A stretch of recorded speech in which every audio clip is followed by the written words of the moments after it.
Tú estás con nosotros en momentos de debilidad. Nunca nos dejas, Señor. Tú eres el fiel compañero. Podremos fallar nosotros como personas. Podemos fallar nosotros, pero el amor que nunca falla es el amor del Padre. No importa cómo estemos en estos momentos, Él está pendiente de nuestras necesidades. Él está pendiente. En momentos de debilidad, Gracias, Señor. aunque me aprietes fuerte, no te dejaré, no me rendiré. En momentos de debilidad, aunque me aprietes fuerte, no te dejaré, no me rendiré, no te dejaré, no me rendiré,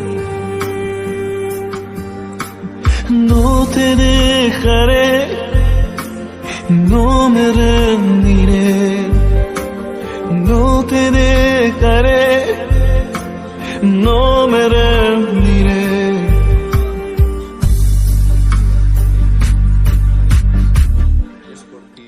Yo sé que mi Redentor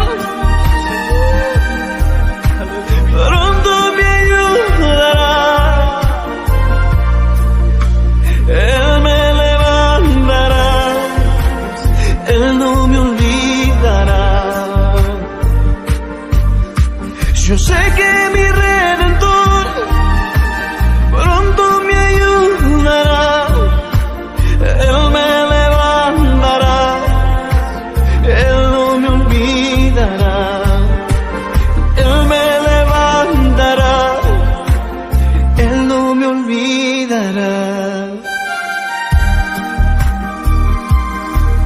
Esta palabra es para alguien. No te rindas. En estos momentos pasa por ti la renuncia a la debilidad y el fracaso te embarga. Pero el Señor te dice hoy: no te rindas. Gózate y abraza con mucho amor tu presente. Mientras tanto yo preparo un futuro de gloria para ti.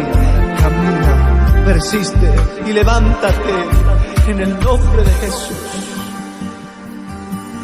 En momentos de debilidad, aunque me aprietes fuerte,